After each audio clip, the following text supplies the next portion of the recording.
What up, what up, what up? I'm AC Cruz. You know who you are. Welcome to my podcast. Good afternoon, good morning, good overnight. You know I never know when you listen, so I hope I covered it.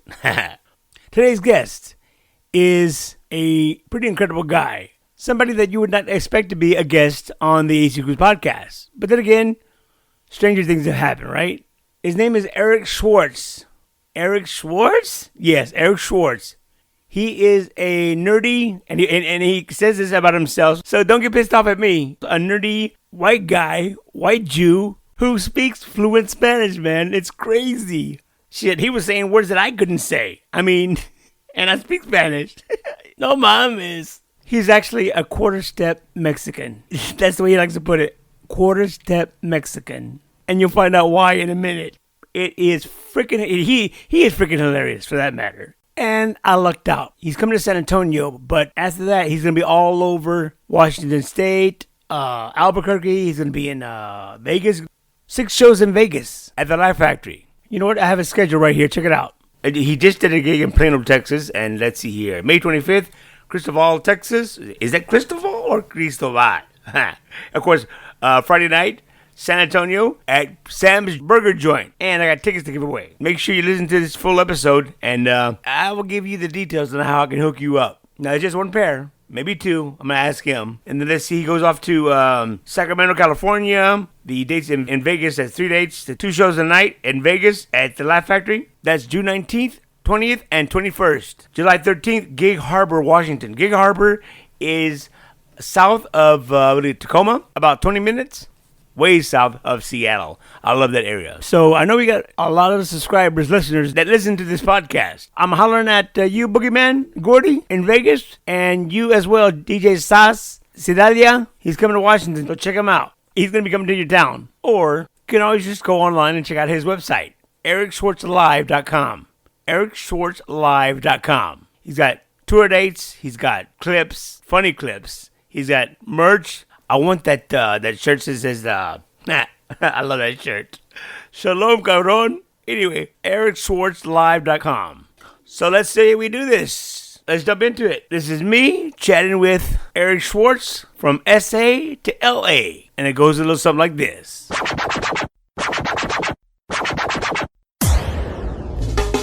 On the next AC Cruz podcast. Here we go. In the house, it is the one and only, the Jewish vato who's down with la cultura. Eric Schwartz, how are you, man? Shalom, cabron. Dig that. By the way, welcome to the AC Cruz podcast, man. It's the first time. I'm going to tell you right now, I can't wait till Friday. It's Friday night, right? Yeah, May 26th, I'm going to be in San Antonio. Doing Sam's Burger Joint. I love that place. And San Antonio's the coolest, man. When I was a kid here in San Antonio, going to John Jay High School, man, I used to go there when it's called Billy Blues, man. Oh, really? Yeah. But anyway, it's cool. Yeah, Sam's Burger Joint is the shit, man. Hey, listen, I want to tell our subscribers, man, you just rock the stage. You rock the mic. You got some great shit, man. I love your comedy, man. Thank you, man. Well, hey, yeah, my show is very different. I do stand-up comedy, but I mix in music and multimedia. And so my connection, like you were telling your audience, I am Jewish by blood, but I have a Mexican stepfather. So since I was 4 years old, I was raised with la cultura, and I gotta represent, because I want to, Mexican dads, they don't often tell you that they love you. So you got to do something to make that happen. So I went to the extreme, man. I learned mariachi. I did lucha libre. I'm like, look, all this stuff is just all for your love, stepdad. I love it. Still hasn't said it, but he's coming around. So listen, let's go ahead and start from the beginning. When did you start? How old were you? You obviously from Tarzana? I was born in Tarzana, but I grew up in this city called Thousand Oaks, which is north of LA. And it was, it's as dangerous as it sounds. Thousand Oaks. Yeah, right. We actually did have one gang out there, and this was their gang sign. It's the timeout, Thousand Oaks, TO, timeout.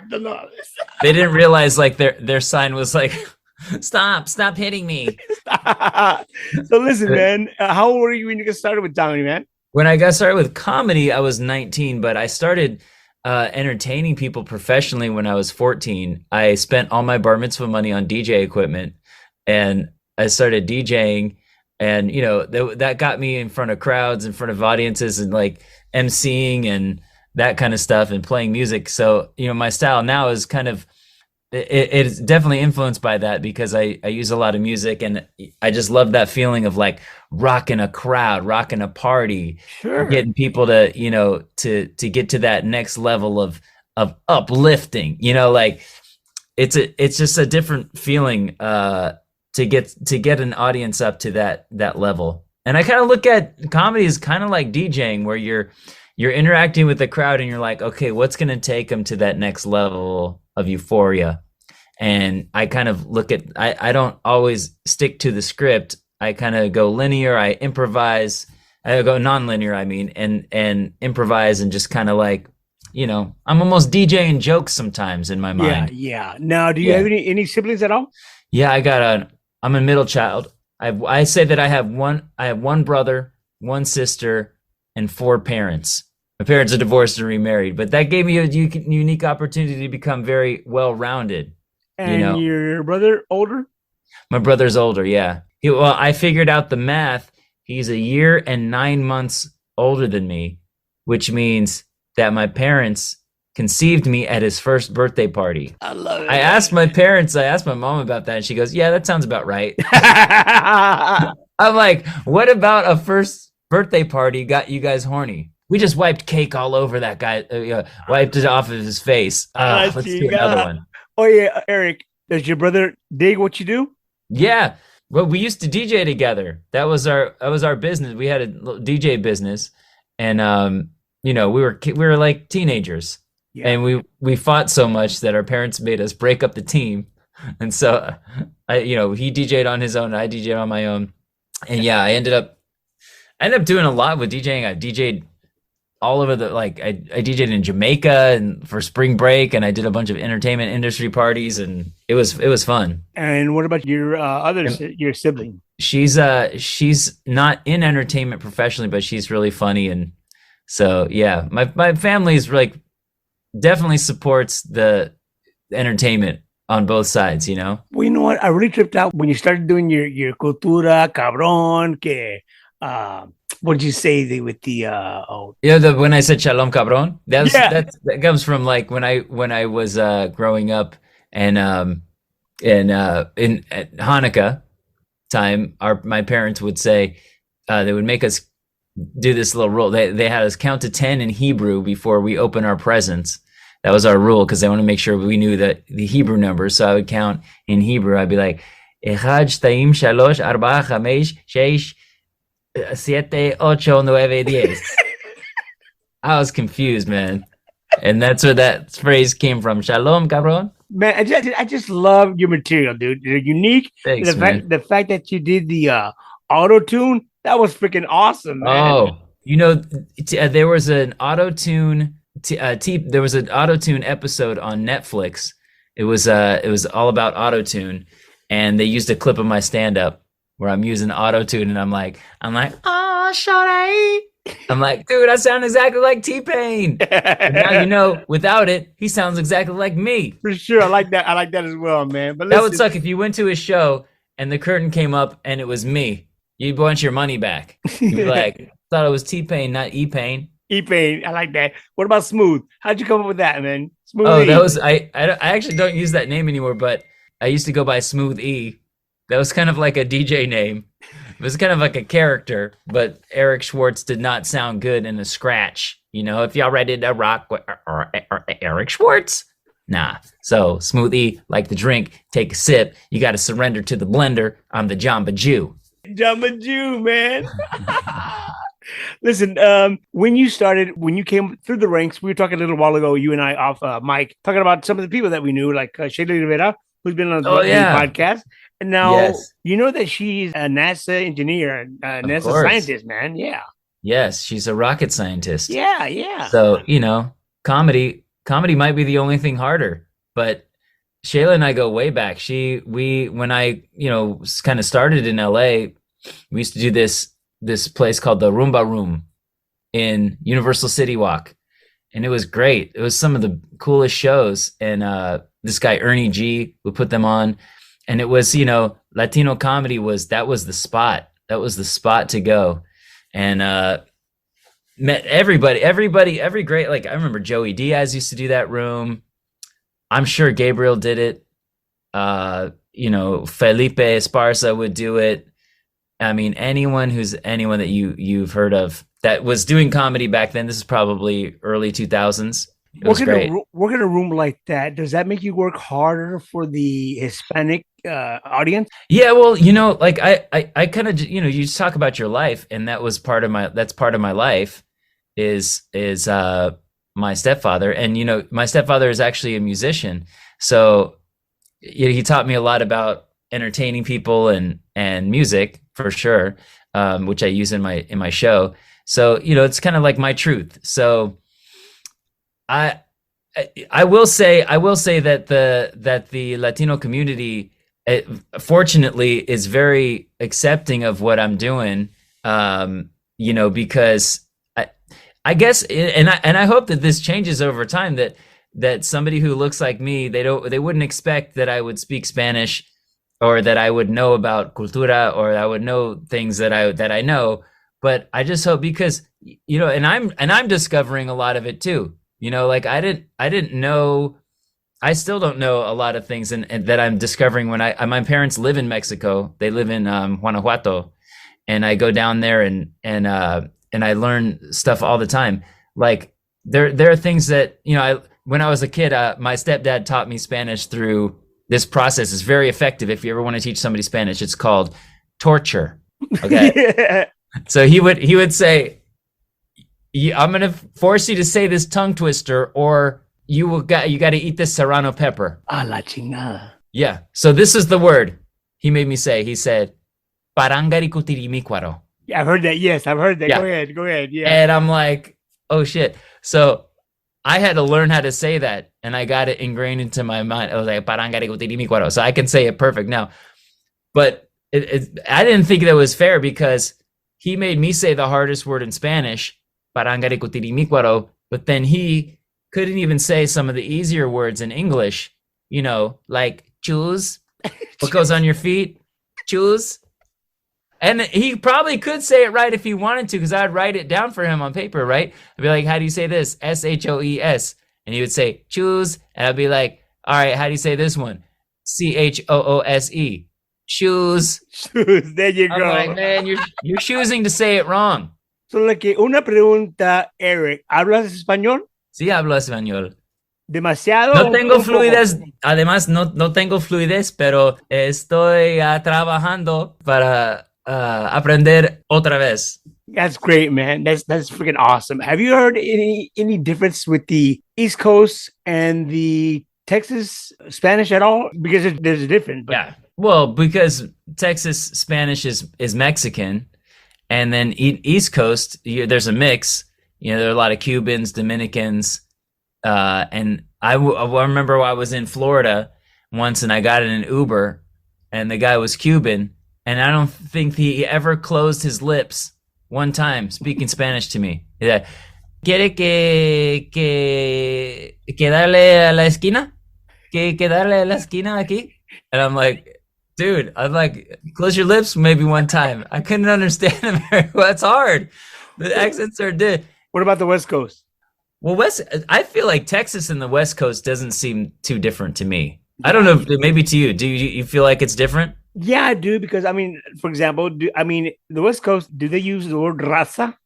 Yeah, we have raza. We have raza here. You guys have raza? Yeah, we do. Okay. But I did notice that when I was in radio, and program director, morning show guy, when I had guests come from the West Coast, they would say, let's go eat tacos. We say tacos here in Texas. On the West Coast, they say burritos. No, we have tacos and burritos. Okay, maybe it was just me then. I don't know. Well, I think burritos are more popular here. I mean, tacos are probably the more popular thing, but burritos are more popular in California than in Texas, for sure. Yeah, for sure. But because we have breakfast burritos and you guys have breakfast tacos. Taquitos. And there's a battle. there's a battle. Yeah. Like they're two, like it's okay. One of them has a tortilla closed and one of them's open. They're not that Exactly. different. It's like it's like the same exact ingredients. One's a flour tortilla, one's a corn tortilla, but that does make a difference. One's messier, one's a little neater. Yeah. So listen, But, so I was taking a look at your bio, man. You did some movies and some credits and stuff. Oh yeah. Well, I did a few TV things, Showtime and Tonight Show and BET, and I actually just came out in this animation. This is an animated show that's really popular on YouTube. It's called Hell of a Boss, and I play the role of Chaz, who is a sexy shark. He's a shark that has sex with everybody. And of course, they chose the nerdiest dude who looks like NBA Commissioner Adam Silver to play that. Me. There you go. Was that fun? I look like Dwayne The Rock Johnson's skeletal system. You know what I mean? Right on. Did you enjoy that? It was the best, man. It's the fans of this show are insanely just like rabid for this show. So it's animation. It's an animate. It's like, you go to, you've seen Comic-Cons and how people dress up as the characters and stuff. That's what they did. They do that. They do fan art. There's so much fan art on my character. I started a live stream show called Who Fan Arted. It's and people are tuning in every week. It's pretty cool. I've never been in this world, and it's like a whole new world for me. If I'm not mistaken, you had your own podcast as well, didn't you? Or did you still have it? It's kind of like been in the works for years, and I released a couple of episodes of it, but it's kind of got a similar structure to what I do on stage, where I'll do stand up and then I'll bust into a song about the topic that I'm talking about. Yeah. So the podcast, I was calling it Podcast the Musical, and I would interview somebody and then I'd go back and make songs based on the conversation. So I released a couple episodes of it back in the day, and then I have a bunch of episodes almost finished, and I plan to release it this year. I have a comedy special that I recorded last summer that I want to release this year. So it's kind of like I'm trying to do everything so that it comes out in a kind of sequence right now. Now, I did notice on your YouTube channel that, Ben, you cracked me up when you kind of inadvertently, you were messing with this blind guy. Dude, please tell us. Yeah. Man. This is like the most honest moment on stage that I'm glad I captured on video. But I was doing this show at Flappers in Burbank, and there was a guy in the front row who was like wearing dark glasses. He was dressed in all black. He had long hair, great teeth, and he looked exactly like a vampire. And I was doing my set, and I go, "Isn't that right, vampire?" And everyone starts cracking up because the guy looks exactly like a vampire. And he was wearing a long trench coat, right? Yeah, wearing a trench coat. And I go, and everyone's just dying that I'm calling this dude a vampire. And he's going back and forth like this, going in and out of the light. And I go, "Hey, don't get so far in the light. I don't want to burn you up." How vampires get in the light and they burn. I go, "I don't want you to. I can't kill the undead." I'm killing, but I don't want to kill the undead. And then he yells out, "I'm blind." And instantly the mood just totally changed because I just got so embarrassed. I felt so bad. And I'm like, "Oh yeah, duh, idiot. Somebody's wearing sunglasses inside. They might be blind, idiot." And I just start dissing myself on stage because I just felt horrible. I'm like, yeah, why didn't I think of that possibility that he's a vampire? He's a fictional being. Maybe the guy's blind. And it became 10 times funnier laughing at my embarrassment. Yes, exactly, dude. Yeah. And it went on for like 3 minutes. And then, it was great. The audience was on board, and I just was laughing at myself, and everyone was dying. It was one of the best moments on stage ever. Yeah, it was great, man. Again, for the subscribers that don't know Eric Schwartz, they can go to that YouTube. But what is that channel? YouTube.com/Eric Schwartz. And that one, and he says something about like he mentioned he was Mexican or something. So it's called Blind Mexican Vampire Kills Comedian. And you guys killed it because actually afterwards you got along, right? Oh yeah, I took a picture of it with him, and he was awesome. And he wasn't fully blind. Yeah, exactly. You know, he was going blind. So, but I mean, like you see the guy, and you're like, dude, you look like a vampire. I was feeling bad, and I was doubling down. I'm like, but you do kind of look vampirish. Dude, the funny part was that you were so embarrassed, man, and that was so freaking hilarious, man. Yeah. I was definitely genuinely embarrassed. Yeah. If you want to see me embarrassed, you got to watch that video. There you go. So have you been to San Antonio before? I've been to San Antonio many times. It's one of my favorite cities. Beautiful. The Riverwalk, of course, and just the people are totally supportive, and they seem to respond to what I do and come out to the shows. It's really great. I love Texas. You know, I'm from California, but I kind of put a draw parallels to cities in California to cities in Texas. So Houston's like LA, right? Got it. Austin is like the Bay Area. Dallas is like Orange County, California, to me. And then San Antonio, I guess the closest thing would be San Diego, but not really. It's kind of its own thing, where it's a lot of military, but it's yeah, I don't know. That's what they call it, as military USA, man. That's what they call San Antonio, the military USA, man. Yeah. And I actually was there once with Joe Coy. I opened for Joe Coy there, and that was fun. We did the I can't remember the name of the theater, but it's downtown, and that was fun. That was really fun. Yeah, I like you know where I go a lot in San Antonio is the Pearl. You know? Oh yeah, yeah. Very cool. But I need some suggestions. I need some new. And one time I did a whole thing on tamales from San Antonio. The Texas tamale. That's probably the biggest difference to me is the tamales in Texas versus California, because California is big, fluffy, and then Texas is like small, thin, and more like oily. Yeah. Right? Yeah. So you like tamales, obviously. Yeah, I mean, look at my physique. I'm not eating them all the time. But on. Look at this body. This is not a tamale body. But I will say, tamales, I consider them to be the Mexican superfood, not because of the nutritional value, but because they wear a cape. Good call, man. Again, you coming to San Antonio is on the 26th. On the 26th, yeah. And that's exactly why I wanted to have you on the podcast, to promote it and let everybody know that it's going to be a fucking killer show, man. Yeah, man, it's going to be fun. I sometimes I'll bust out and, just, yo soy el aventurero. I'll maybe put a little mariachi in there. Me gustan las altas y la chaparita, la flaca, la gorda y la chiquitita, solteras, viudas y divorciaditas, me cata la chata de caras bonitas. Had to learn that. Yeah, but When I heard that song, I was in San Miguel de Allende, where my parents live, and I heard mariachi singing that, and I'm like, what is that song? It's a tongue twister. Allende, right outside of Monterrey. It's in Guanajuato. Oh, yeah, Guanajuato. I don't know how far from Monterrey. Yeah, that's the other Allende. I'm thinking of Allende, Nuevo León. I'm sorry. Oh, no. I think Monterrey is kind of closer to Texas, South Texas, right? Correct. Okay. Yeah, this is like by León. Yes. And Querétaro. It's like in between Querétaro and León.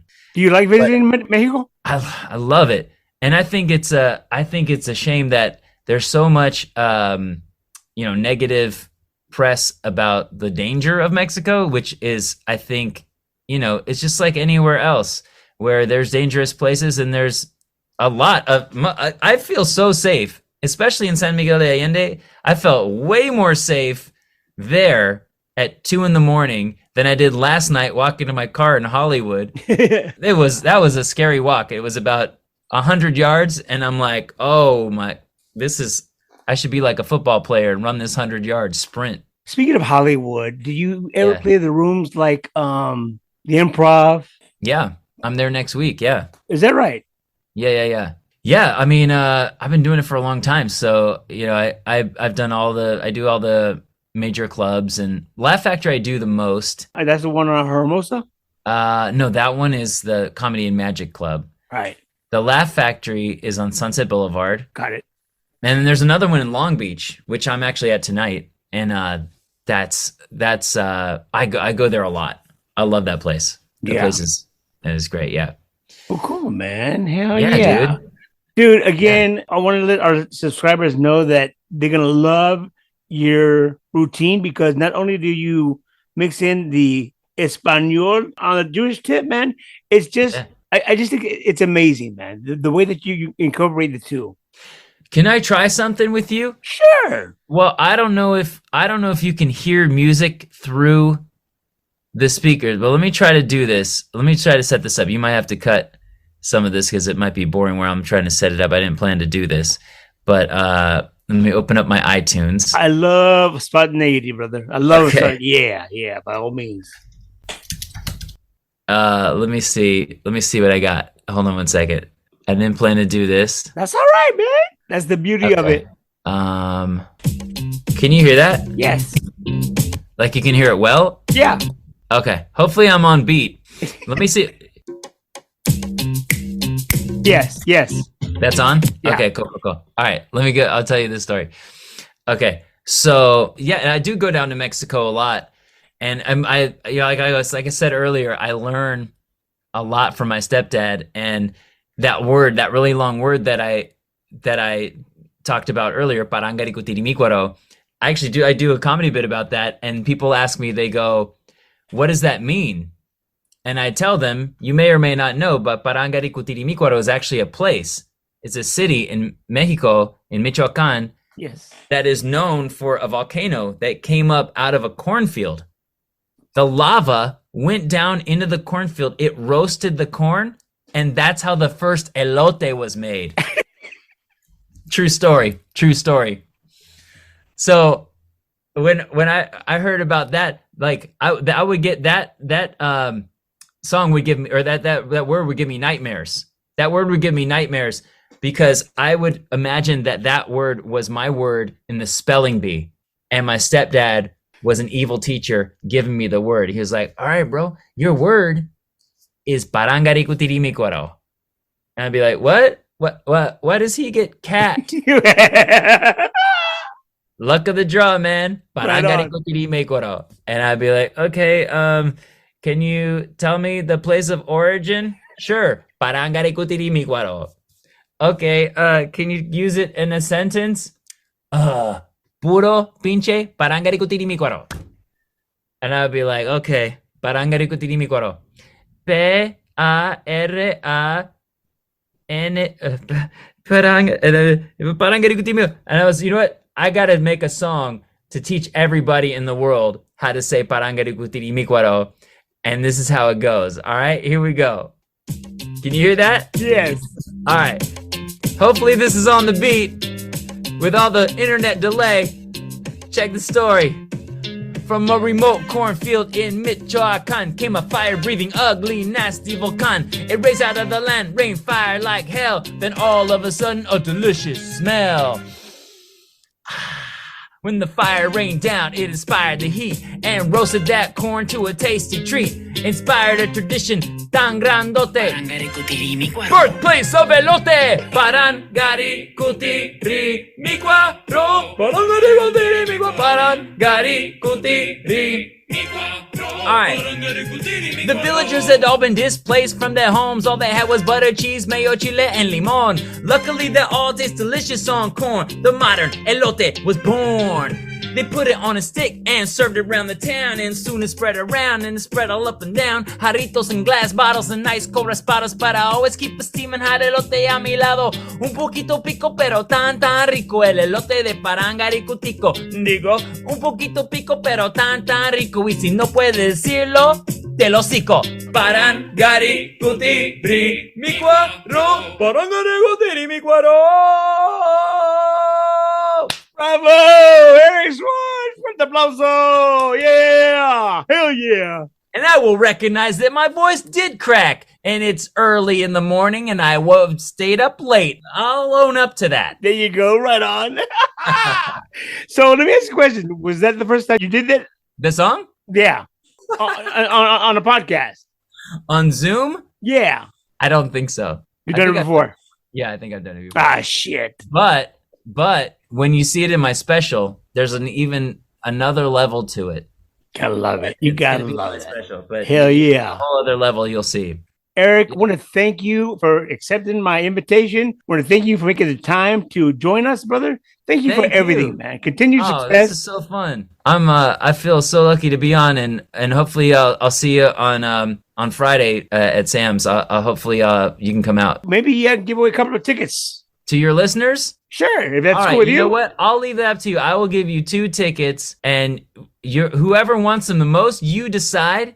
Who gets them. And I'll give you the name later on, or you want me to? Yeah, sure. All right, cool, man. You know where to find me. Friday evening, Sam's Burger Joint, right there off of Grayson, downtown. We're about to take you to Parangaricutirimícuaro. You better recognize. Eric Schwartz, thank you so much, brother. Hey, man, thank you. You take care. You too. All right, there you have it. Eric Schwartz. And guess what? He gave me another pair of tickets. So that's 2 pairs of tickets. I'm going to hook you up. All you need to do is go to my website. That's the acruisepodcast.com. The acruisepodcast.com. And get registered. And I'll probably draw the names by Thursday so you can make plans to be here on Friday. Hell, I'd make a weekend out of it. If I'm coming from out of town, like Austin, surrounding cities of San Antonio, or even if I live in San Antonio, I'd get a room downtown and get my party on and start off on Friday. Hell yeah. Get my laughs on Friday night, Saturday night, go enjoy some live music, and of course Sunday you got to recoup. So again, that's Eric Schwartz live downtown San Antonio at Sam's Burger Joint. That's this Friday night. Again, that's the acruisepodcast.com, and get registered. I enjoyed this episode. I hope you enjoyed it as much as I enjoyed bringing it to you, because let me tell you right now, I love comedy and I love original creative comedy, and that's Eric Schwartz. Eric, thank you so much, and thank you so much for being kind to my listeners, my subscribers. We're at the door. Thank you so much, Jackie Lynn, the voice girl. Thanks to Romeo, to HowNation.net. And more importantly, thank you, the subscribers, the listeners. So if you like the podcast, tell your friends. If your friends don't like it, find new friends. So just chill till the next episode of the AC Cruise Podcast. Much love, be safe, get registered.